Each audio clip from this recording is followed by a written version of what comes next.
Welcome back to Small Farm Sunday. This is being filmed on Sunday. It's a little bit late, obviously. I had wrestling this weekend, and I didn't really have time to shoot videos beforehand. But as you can tell, it's a bit of a change of scenery. Yeah, I'll probably be shooting a couple videos today. But to the point, if you read the title of the video, this video is all on decentralized agriculture. And really, I wasn't going to shoot a video on this topic because I specifically designed Small Farm Sunday to be really laid back and chill, and not to get my blood pressure up.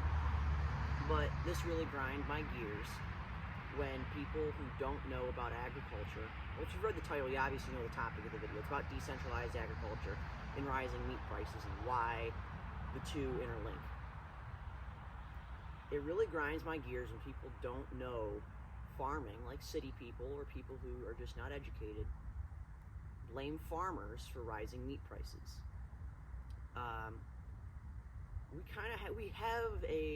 We are responsible, but we're not.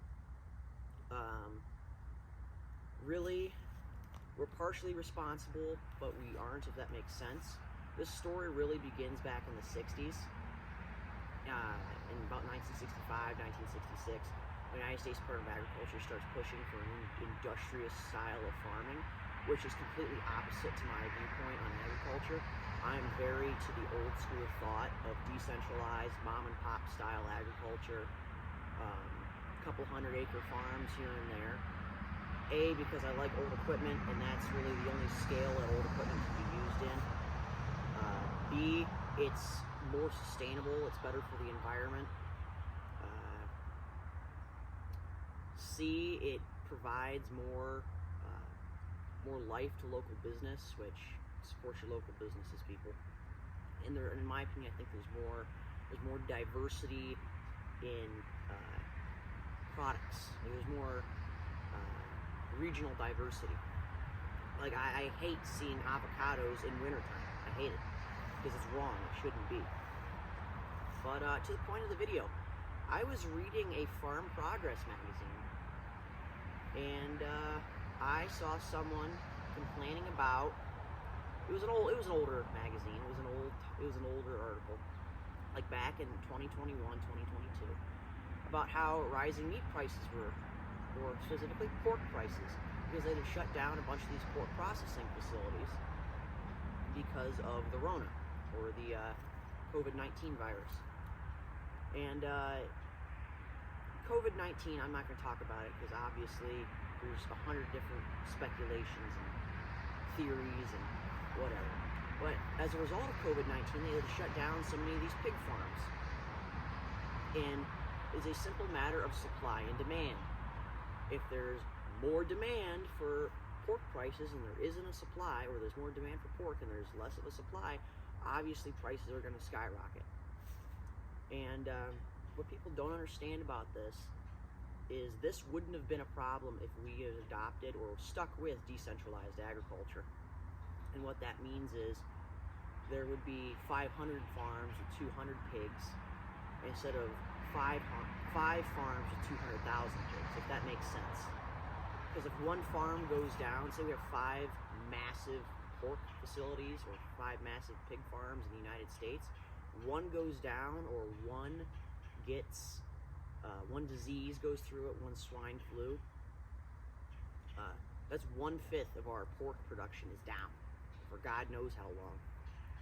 But if we have hundreds of small pig farms, this wouldn't be a problem. You could isolate in one area and the whole country moves on, right? It'll be fine. Pork prices won't suffer as a result. Skyrocket. But since in the 1960s there was more of a push for industrialized agriculture to squeeze as much money out of as little ground as possible, which I'm all for. Make your money where it is. This video isn't an attack on BTOs, big time operators, like guys doing tens of thousands of acres. This is more of an attack on the United States Department of Agriculture and people who don't understand agriculture, and people are blaming farmers for this, because farmers, we do not see it. We do not see the money that you see at the grocery store, all right? This is really a rambling rant. I hope this doesn't come across like that, but it is. Really, it started in the 60s when we wanted to squeeze as much money out of ground as possible, and we wanted to industrialize things and get things to as efficient as possible, and downsize the amount of farms and upsize the amount of production. And really, ever hear the term, you're only as strong as your weakest link? Well, that was a very, very massive proponent during COVID when all these pork processing facilities went down. Meat prices went up. The average man couldn't afford to feed his family with pork or beef, that is, or any meat, five nights a week, or 6 nights a week, 7 nights a week, whatever it is. The average man couldn't afford to feed his family on a United States Department of Agriculture sanctioned diet, which is ironic in many ways.